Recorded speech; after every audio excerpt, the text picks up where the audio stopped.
Alors, je voulais vous faire une review sur la trottinette que je pense tout le monde peut être intéressé, qui est vraiment la concurrente de la Xiaomi Ultra, 4 Ultra exactement. J'avais fait une vidéo dessus qui vous avait d'ailleurs plutôt vraiment bien intéressé et je pense qu'aujourd'hui c'est clairement le cas de cette vidéo. Donc c'est la Kick Scooter de chez Ninebot, la Max G2E. Pourquoi je souhaitais vous la présenter? Simple, efficace, vous allez voir pourquoi. Parce que pour moi elle est moins chère sur le prix du marché et elle est très intéressante par rapport à sa concurrente, la Xiaomi 4 Ultra. Alors forcément, elles ont tous les deux des points négatifs, hein, il faut le dire, le poids, l'écran qui est un petit peu simpliste, les béquilles qui sont trop justes, ça, les deux, elles ont exactement ce défaut-là. Mais par contre, elles ont une sacrée bonne autonomie et pour moi, la meilleure, je vous le saurai en cette fin de vidéo, c'est pour ça qu'il est très important de rester à cette fin de vidéo pour avoir mon point de vue sur cette trottinette. Et ce que je t'invite à faire, tu pourras la retrouver en description de cette vidéo. Et si tu es toute nouveau ou toute nouvelle, n'hésite pas à t'abonner et à mettre un petit pouce bleu, ça fait toujours plaisir. En gros, on a une bonne autonomie pour celle-ci. On a quand même environ 70 km d'autonomie. Alors oui, 70 km d'autonomie avec certains paramètres. Donc 75 kg en général pour une personne moyenne. Et en gros, pour être plus exact encore, il faut aussi avoir un poids et aussi une certaine vitesse parce que forcément sinon vous n'arriverez pas aux 70 km d'autonomie. Donc c'est constructeur, ça vous le savez, hein, généralement ils exagèrent un petit peu, mais si vous allez à 25 km/h avec un poids de 75 kg, à mon avis vous arrivez aux alentours de 50, 55 voire 60 km/h et tout dépend forcément de votre poids, tout dépend aussi de la météo. Vous allez voir aussi que cette trottinette a une bonne application, qu'elle a un sacré bon confort, ça c'est clair, une bonne puissance aussi. Au niveau du démarrage qui a été sacrément amélioré. Pour moi en fait c'est la Rolls-Royce des trottinettes urbaines et juste parfaite pour tout ce qui est ville et longue distance aussi, il faut le dire, pour des longues balades etc. en général. Elle est juste parfaite, vraiment. Je ne pèse pas du tout mes mots sur ça parce que je la trouve pour moi l'une des presque plus intéressantes et surtout par rapport à son prix aussi qui est largement moins cher que la Xiaomi 4 Ultra là-dessus. Donc on a un moteur qui nous permet d'avoir en gros sa puissance de base de 350 watts. On a un petit peu plus de jus pour celle-ci qui montera à 450 watts et en crête jusqu'à 900 watts, ce qui est juste énorme. Donc ça veut dire que vous allez pouvoir faire quand même des montées relativement sympas. Donc on a un temps de charge de 360 minutes, ce qui équivaut à peu près à 5 heures hein, d'autonomie, de charge pardon, pour avoir une charge pleine. Par contre l'aspect négatif, il y a vraiment un aspect négatif. 360 minutes, c'est énorme. Aujourd'hui vous avez des chargeurs grâce à cette trottinette, qui est d'ailleurs la petite sœur de la Max G30 pour ceux qui connaissent un petit peu la gamme de chez Ninebot. Et en gros, la Max G2, si vous voulez remplacer, ce que je vous le conseille fortement, si vous voulez avoir quelque chose qui recharge beaucoup plus rapidement, parce que celle-ci va jusqu'à 2,7 ampères, ce qui n'est pas énorme. Vous pouvez monter à 3 voire 4 ampères, ce qui permet de quasi diviser par 2 le temps de chargement. Donc ce qui est vraiment pas mal parce qu'aujourd'hui en fait les ampères en fait dans une batterie c'est ce qui permet en fait, c'est le stockage en fait, ce qui permet de recharger les batteries. Vous le voyez en fait sur le bloc de chargement à combien ça charge exactement votre trottinette et vous le voyez aussi sur votre batterie combien peut-elle stocker d'ampères. Donc ça c'est pour vous apprendre rapidement, après je ne vais pas aller dans les aspects techniques non plus. On a un poids maximal qui va aller jusqu'à 120 kg. Au niveau de son confort je la trouve vraiment bonne hein, franchement.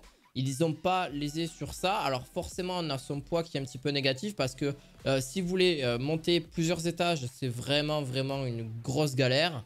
Donc si c'est 2 ou 3 étages sans ascenseur c'est vraiment une galère. Après ça peut être un aspect positif comme négatif, vous allez voir pourquoi. Je vais le tourner d'une autre manière, vous allez voir pourquoi. Pareil si bon pour la ranger dans une voiture c'est bien, elle est pliante hein, le pli reste très bien.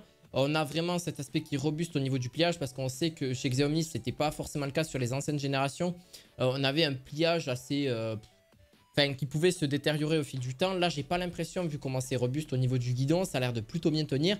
Et le gros point fort c'est surtout ses suspensions.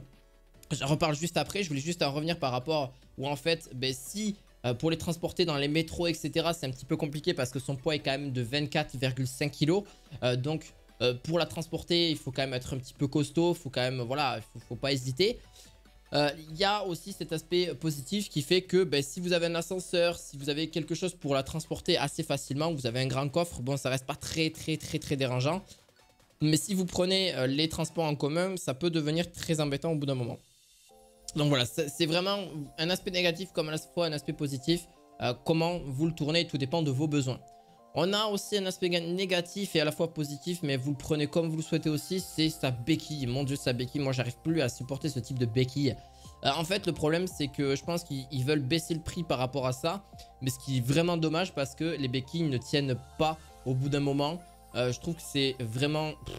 ça tient, mais c'est pas terrible. Sur du plat peut-être, mais quand vous êtes sur un petit chemin un petit peu caouteux ou un petit truc comme ça tient pas. Et puis avec un peu de vent, la trottinette elle tombe.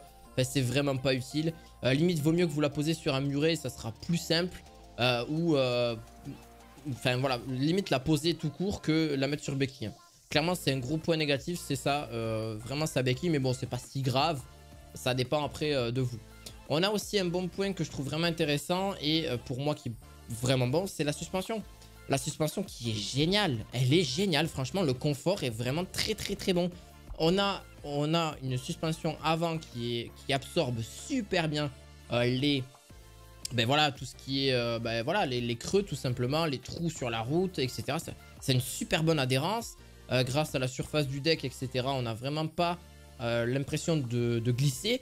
Pareil pour la suspension arrière. La suspension arrière, elle est géniale. Elle est en plus de ça, elle est réglable. Donc si vous êtes plus ou moins lourd, vous pouvez la rendre plus souple ou plus épaisse. Donc c'est aussi très intéressant par rapport à quelque chose. Et c'est au niveau de ces pneus. Les pneus sont géniaux. Pourquoi? Parce que on a cette fonction auto-réparante.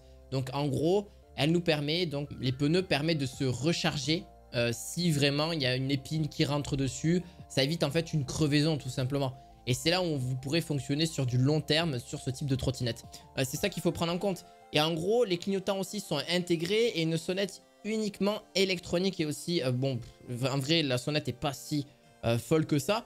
On a une résistance IPX5 et IPX7.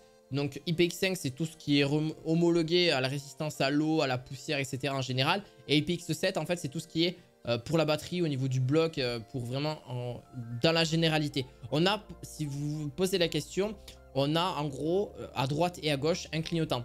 Donc sur le guidon, pas forcément sur la trottinette au niveau à l'arrière. Ce qui est un petit peu dommage parce qu'à l'arrière du véhicule, ça peut, bon, forcément, ça se voit pas forcément non plus, vous allez me dire.